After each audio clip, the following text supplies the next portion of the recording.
నమస్తే. ప్రస్తుతం మనం గాంధీ భవన్ ఉన్నాం. సో కాంగ్రెస్ పార్టీలో ఏం జరుగుతుంది? ఒకవైపు బీజేపీ ఒకవైపు కాంగ్రెస్ పార్టీకి సంబంధించిన మహిళా నాయకులేమో ఆగ్రహం వ్యక్తం చేసి మాకు ఇంకా పదవులు ఇస్తలేరని చెప్పేసి, ఇంకోవైపు ఏమో బీజేపీ పార్టీ రేవంత్ రెడ్డి సీఎంగా సో ఇంకో జూన్ 2 వరకే ఉంటారని చెప్పేసి ఈ విధంగా వ్యాఖ్యలు చేస్తున్న పరిస్థితి. అండ్ అలాగే కాంగ్రెస్ పార్టీలో కూడా అక్కడక్కడ అంతర్గత విభేదాలు కూడా ఇవన్నీ కూడా నడుస్తూ ఉన్నాయి. సో అందుకే మంత్రివర్గ విస్తరణ కూడా జరుగుతుందని బీజేపీ పార్టీ ప్రధానంగా ఆరోపిస్తున్న పరిస్థితి. సో మాట్లాడిన దీనిపైన మనతో పాటు మాట్లాడిన కాంగ్రెస్ పార్టీ అధికార ప్రతినిధి చిరంగాని దయాకర్ గారు ఉన్నారు. అన్న నమస్తే అన్న. చెప్పండి ఏంది అసలు కాంగ్రెస్ పార్టీలో ఎందుకు ఇట్లా విభేదాలు జరుగుతున్నాయి లోపల? అండ్ మహిళా నాయకులు చూసినాం మనము. సో సునీతారావు గారు అంటే సంవత్సరం అవుతుంది అయినా సరే మాకు పదవులు ఇస్తలేరు, ఒక్కొక్కరికి డబుల్ పదవులు ఎందుకని ఈ విధంగా ఆగ్రహం వ్యక్తం చేస్తారు ఎందుకు? ఇప్పుడు సునీతారావు గారు గాంధీ భవన్లో చేసిన దాన్ని పార్టీ ఆలోచన చేస్తుంది. కొంతమంది ఒక 20 ఏళ్ళు 30 ఏళ్ళ నుంచి పనిచేస్తున్నటువంటి మహిళలకు కొంత ఆందోళన ఉండొచ్చు. అది బహిరంగంగా గాంధీ భవన్లో నాయకుల దగ్గర వ్యక్తపరచాలి తప్ప బహిరంగ అనేది కాదు. వాళ్ళ పేద ఏందనేది పార్టీ ఆలోచన చేస్తుంది. వాళ్ళకు న్యాయం చేసే దిశగా ఆలోచన చేస్తుంది. అంటే ఇటు మహేష్ కుమార్ గౌడ్కి ఆల్రెడీ ఎమ్మెల్సీగా ఉండగా టీపీసీ ఇచ్చి సో ఎందుకు అట్లా డబుల్ అని చెప్పేసి ఈ విధంగా అంటే ఒక నాయకుడిని పట్టుకున్నట్టు ఈ విధంగా టార్గెట్ చేశారు అనుకోవచ్చా, లేకుంటే ఎందుకు ఇట్లా? ఇప్పుడు కొందరు విమర్శలు చేస్తుంటారు, దాన్ని పట్టించుకోవాల్సిన అవసరం లేదు. మహేష్ గౌడ్ గారు 30 ఏళ్ళు ఉన్నగా 40 ఏళ్ళు కాంగ్రెస్ పార్టీ కోసం కింది స్థాయి ఎన్ఎస్ఏ నుంచి ఇప్పటిదాకా ఎదిగినటువంటి నాయకుడు కాబట్టి పార్టీ ఆయన యొక్క కష్టాన్ని ఆయన యొక్క శ్రమను గుర్తించి ఇచ్చినటువంటి గౌరవం అది. కాబట్టి ఆ గౌరవాన్ని ఎవరు కూడా తీసివేయలేరు. అండ్ రీసెంట్గా కాంగ్రెస్ పార్టీ చాలా ప్రతిష్టాత్మకంగా మిస్ వరల్డ్ పోటీలు నిర్వహిస్తుంది. సో అందులో భాగంగా రీసెంట్గా మిస్ వరల్డ్కి సంబంధించి కాళ్ళు కడగడం వచ్చి ఇవంతా కూడా తీవ్రంగా తెలంగాణ మహిళల ఆత్మగౌరవం దెబ్బతీశారు కాంగ్రెస్ పార్టీ నాయకులు అని చెప్పేసి కూడా విమర్శలు వస్తున్నాయి. సో ఏమంటారు? తెలంగాణలో 100 దేశాల పైగా ఉన్నటువంటి అందాల పోటీలు ప్రతినిధులు ఇక్కడ రావడం ఇది తెలంగాణ ఒక చరిత్రకు నాంది పలికినట్లాగా అయింది. తెలంగాణకి ఒక గర్వకారణం ఇది. ఇంత స్థాయిలో ఇంత పెద్ద ఎత్తున ప్రభుత్వం కూడా పోటీలు నిర్వహించడం, దీని వెనకాల అనేక విదేశాల నుంచి వచ్చినటువంటి ప్రపంచ దేశాల నుంచి వచ్చినటువంటి ప్రతినిధులు కూడా తెలంగాణ రాష్ట్రంలో ఉన్నటువంటి సంస్కృతులు సాంప్రదాయాలు చూసి వాళ్ళు మైమరిచిపోయారు. ఇంత గొప్ప రాష్ట్రంలో ఇన్ని సంస్కృతులు సాంప్రదాయాలు, ఇక్కడ ఉన్నటువంటి కల్చరు కానీ ఇక్కడ ఉన్నటువంటి పెద్దల్ని గౌరవించుకునే తీరు కానీ ఇది చాలా వాళ్ళు అభినందనదగ్గ విషయం. ఇక్కడ ఉన్నటువంటి పురాతన ప్రసిద్ధి చెందినటువంటి ఆలయాలు కావచ్చు, హెరిటేజ్ బిల్డింగులు కావచ్చు, చార్మినార్, గోల్కొండ లాంటి హిస్టారికల్ ప్లేసులను కూడా వాళ్ళు మైమరిపించినాయి. కాబట్టి ప్రతిపక్షాలు విమర్శగా పనిగా పెట్టుకున్నటువంటి కాబట్టి ఇది ఒక అభివృద్ధి, ఒక సామాజిక, ఒక స్పోర్ట్స్ కోణంలో చూడాల్సిన అవసరం ఉంది. మహిళలకు గౌరవించినటువంటి పార్టీ కాంగ్రెస్ పార్టీ. మహిళల ఆత్మగౌరవానికి ప్రతీకనే కాంగ్రెస్ పార్టీ అయినా ప్రభుత్వంలో కూడా మహిళలకు పెద్దపీట వేసినటువంటి ఘనత ఉంది. ప్రభుత్వం ఇప్పుడు కూడా మహిళా సంక్షేమ రంగానికి కట్టుబడి ఉంది. కాబట్టి ఇద్దరు సామాజిక అట్టడుగు వర్గాల నుంచి వచ్చినటువంటి మహిళల్ని మనం మంత్రులుగా చేసుకున్నాం.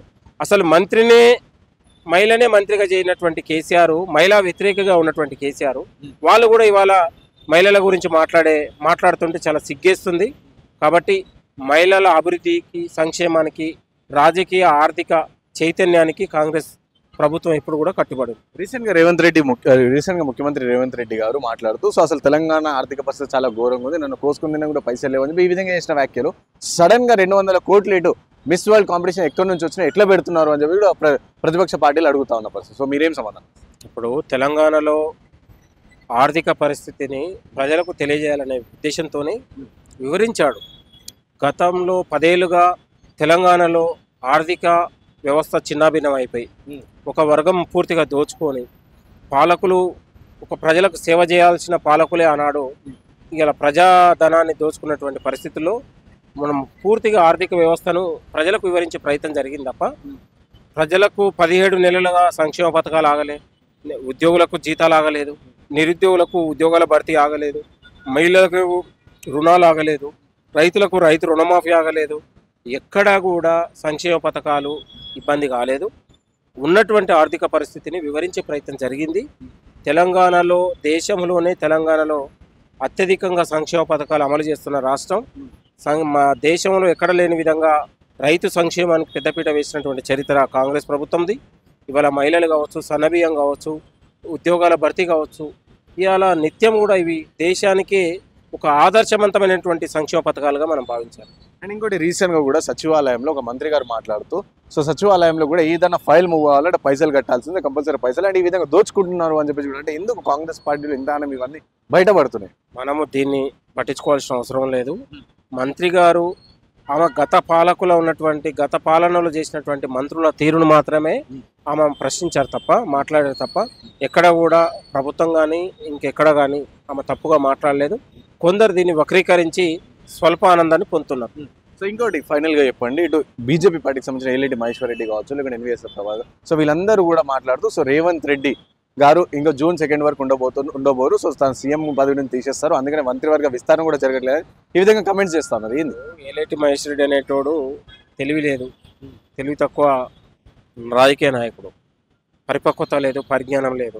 ఏది పడితే అది మాట్లాడితే సంచలనాలు వస్తే నాకు పేరు వస్తుంది, పెద్ద లీడర్ని అవుతాను భ్రమలలో ఉన్నాడు తప్ప, ఆయన మాట్లాడితే కూడా వాళ్ళ బీజేపీ పార్టీలో స్వీకరించిన పరిస్థితి. మహేశ్వర్ రెడ్డి వాక్యాలను ఎవరు సీరియస్గా తీసుకోరు, చిన్నపిల్లల వాక్యాలు లాంటి తప్ప. మహేశ్వర్ రెడ్డికి పరిజ్ఞానం లేదు, ఆయన సొంత పార్టీలో చూసుకోవాలి. కాంగ్రెస్ పార్టీ గురించి, ప్రభుత్వం గురించి ఆయనకెందుకు? నీకు నిజంగా ప్రజాప్రతినిధి అయితే, శాసనపక్ష నాయకుడు అయితే ప్రజల దగ్గర ఏదైనా సమస్యలు ఉంటే వివరించాలి తప్ప పొద్దున్న లేస్తే ఇక్కడ లోకలు నీ దాంట్లో లోకలు నువ్వు అధ్యక్షుడు నియమించలేని పరిస్థితి ఉంది. సంవత్సరాల కాలంగా అంజనేయులు పెళ్ళి అంటే రేపు మాపన్నట్లాగా మీద ఉంది. ఫస్ట్ మీ ఇంట్లో చక్కదనం చూసుకోండి, మీ ఇంట్లో ఇల్లు చక్కదిద్దుకోండి, మీరు దాని తర్వాత పార్టీ దగ్గరికి, ప్రభుత్వం దగ్గర రండి. ఏలేసి మహేశ్వర్ రెడ్డి కాదు, తెలంగాణలో బీజేపీకి అధికారం అనేది అందరి ద్రాక్ష. ఇక్కడ ఎప్పుడు కూడా 100 ఏళ్ళైనా కూడా ఇక్కడ అధికారం రాని పరిస్థితి. మహేశ్వర్ రెడ్డి కూడా డిపాజిట్ కూడా దక్కదు, ఈ ఉన్న సీట్లు వచ్చేసారి రావడమే ఒక గగనం.